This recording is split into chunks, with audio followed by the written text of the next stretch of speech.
신약성경 베드로전서 제4장 12절로 19절입니다.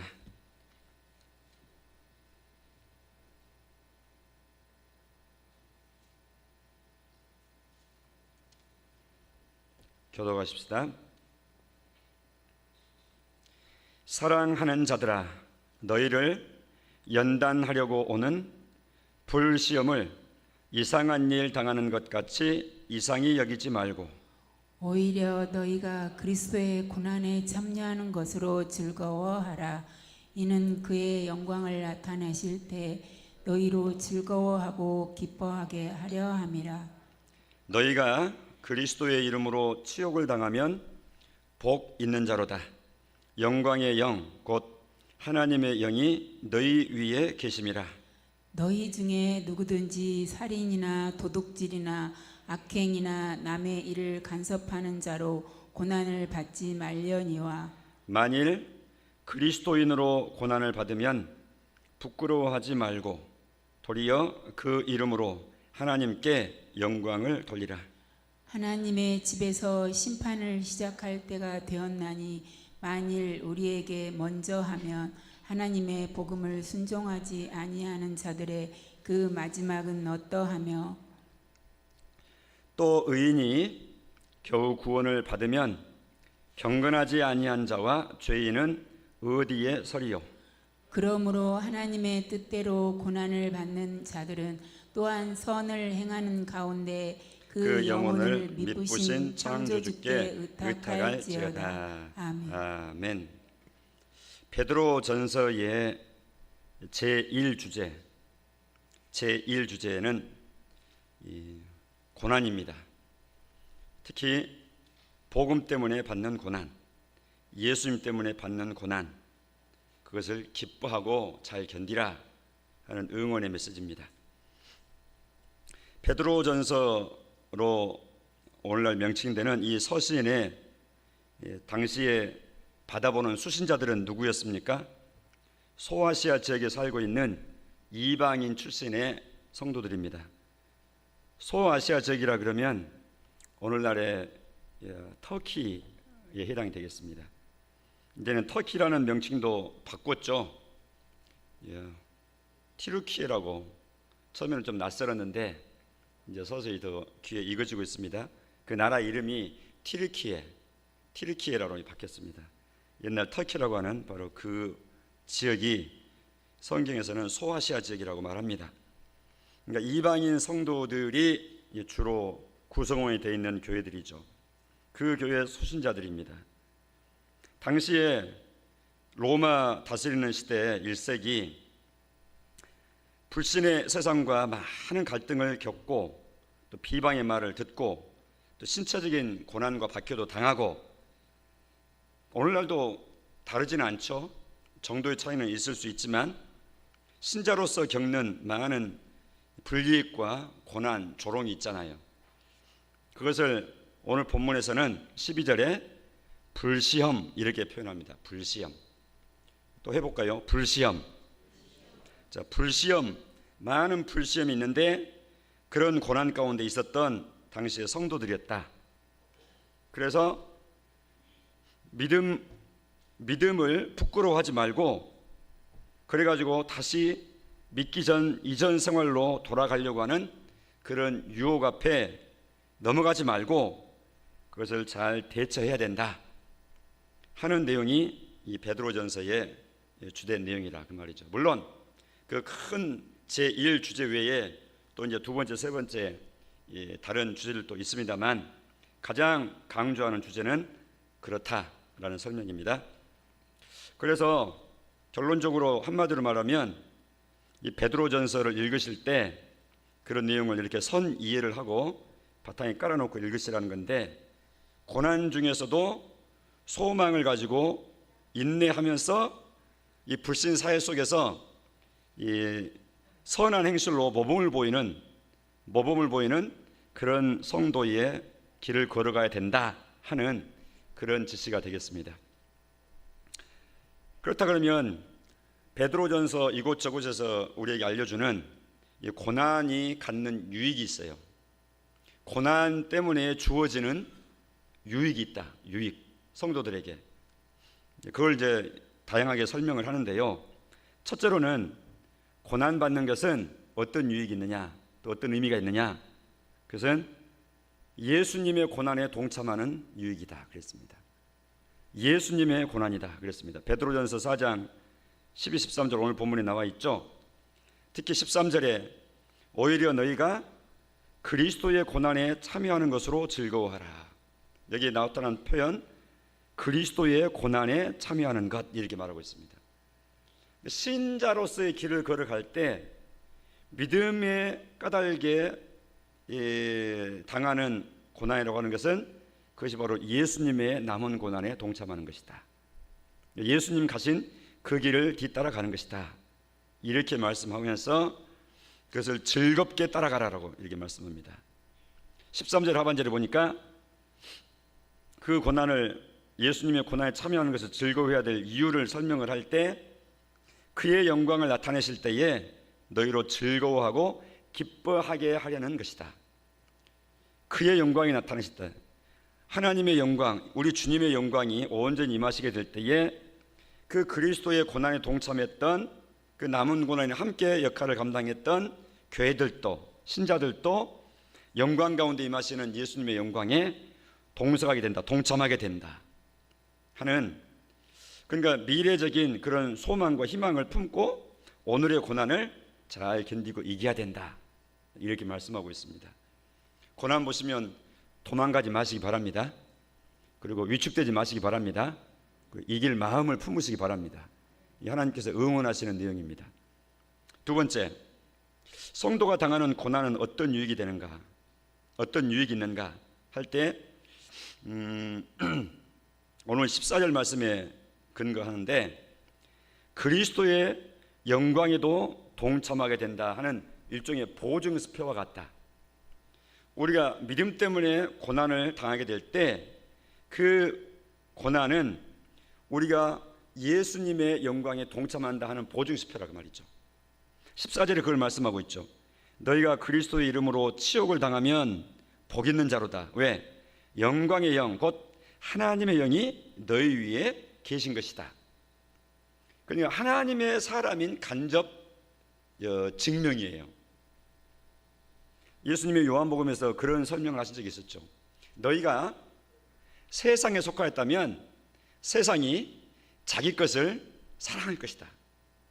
근데 너희를 이 세상이 미워한다. 왜? 자기들에게 속한 것이 아니기 때문에 미워한다. 이렇게 말씀하면서 용기를 주셨죠, 제자들에게. 스승된 나를 미워한 것처럼 나에게 선택을 받아가지고 나를 따르도록 이 세상으로부터 뽑아냄을 받은 너희들도 이 세상이 미워한다. 이렇게 말씀하셨습니다. 그러면 세상이 미워한다는 것 때문에 아이고 세상이 우리를 미워해, 세상에서 핍박과 박해받아 이러면서 공포스럽게 위축되라는 말이 아닙니다. 거기에 강조점이 있는 것이 아니라, 그런데 그것은 곧 너희가 하나님께 소속된 생명이라는 것을 뜻하는 거야. 오히려 여기에도 강조점이 있는 거예요. 그래서 그건 즐거워할 일이다 하는 것입니다.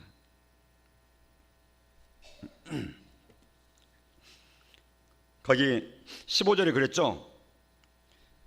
박해받고 비난받고 고난받는 것이 꼭 복음 때문에 진리 때문에만 받는 것이 아닌 것을 말씀하죠.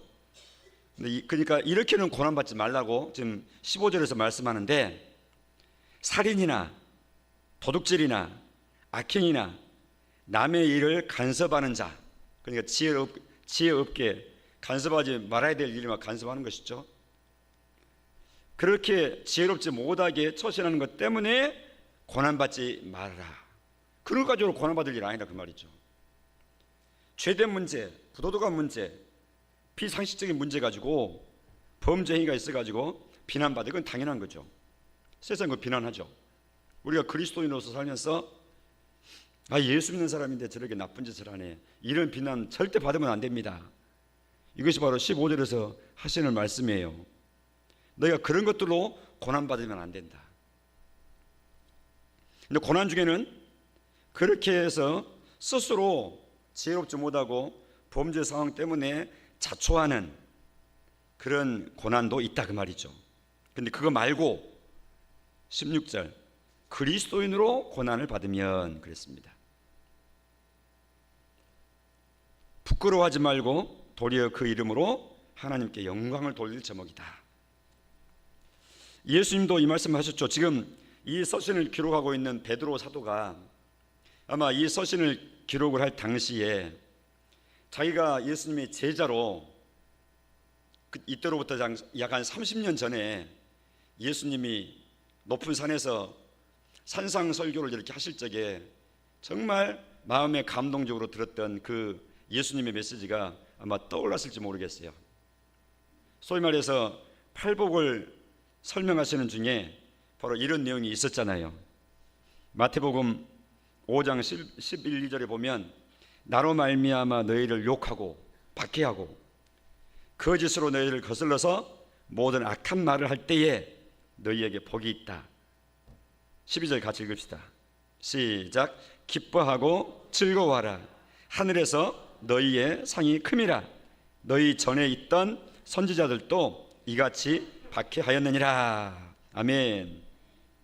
하늘에서 너희 상이 클 것이기 때문에 고난은 괴로운 일이지만 속으로는 기뻐하고 잘 참아라. 영광된 제목이다.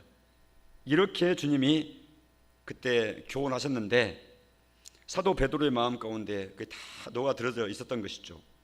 그래서 오늘 본문 16절에도 그리스도인으로 고난받으면 즐거워해라.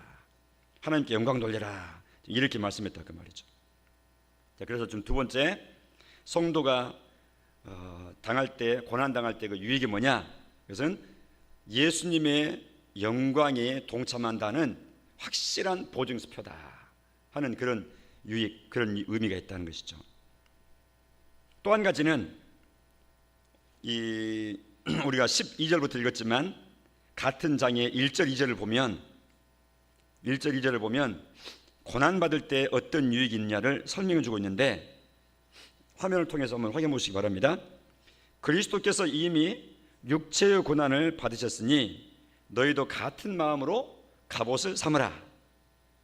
이는 육체의 고난을 받는 자는 죄를 그쳤음이니. 자, 여기 나옵니다. 우리가 고난을 받게 되면 어떤 유익이 있느냐? 죄를 그치게 된다. 고난 가운데 있을 때 죄가 점점 작아져요. 이건 하나님 입장에서는 수지 맞는 계산법입니다. 반대로 고난이 전혀 없잖아요. 태평하잖아요. 풍성하잖아요. 윤택하잖아요. 번성하잖아요. 그러면 오히려 죄도 융성합니다. 범죄 상황도 훨씬 더 발전합니다. 범죄 상황이. 그래서 시골보다 도시가, 소도시 지방보다도 중앙, 서울이 훨씬 더 죄악스럽죠. 육체의 고난의 유익이 뭐냐? 그는 죄가 그쳐진다 하는 것입니다. 그래서 2절처럼 그 후로는 다시 사람의 정욕을 따르지 않고 하나님의 뜻을 따라 육체의 남은 때를 살게 하려는 것이다. 하나님이 우리를 불신의 멸망의 상태에서 건져 하나님의 자녀를 딱 삼으셨잖아요. 이건 출발점이라고 그랬죠. 그러면 자녀 삼으신 하나님의 이 바라보시는 목표 지점이 있어요. 자녀된 나를 향해서 하나님께서 나의 사랑하는 자녀인 곽영신아, 내가 너를 이렇게 내가 이끌고 가고 싶어 하고 하나님의 자녀된 나 한 사람 한 사람에게 하나님 아버지께서 아예 다 의도하시고 원하시는 그 목표 지점이 있어요. 그 지점을 향해서 나아갈 때 가장 첫 번째 하는 단계가 죄악 가운데서 건져내시는 거예요. 예수 믿게 하는 거예요. 이걸로부터 출발해가지고 그 지점을 향해서 나아가게 하시는 거예요. 그 지점이 우리가 이렇게 목마에 입이 마르도록 하는 그 표입니다. 예수님 닮게 하는 것.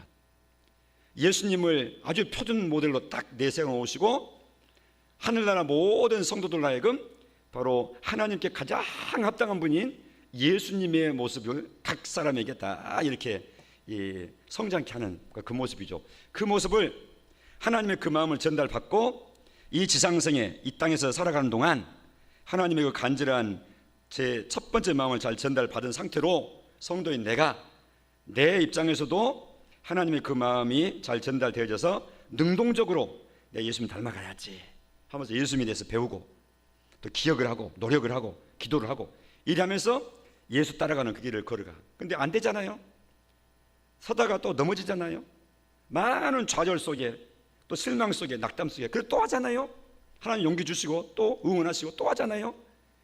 그래도 이 땅에서는 어느 일정 수준 사람마다 다 성숙의 차이가 다 있어서 다 다르겠지만, 그리고 신앙의 횟수도 어떤 사람은 모태 신앙 때부터 어려서부터 그 마음을 잘 전달받아 가지고 청소년 때부터 쫙 한 사람은 일생 내내 많은 진도를 가질 거예요.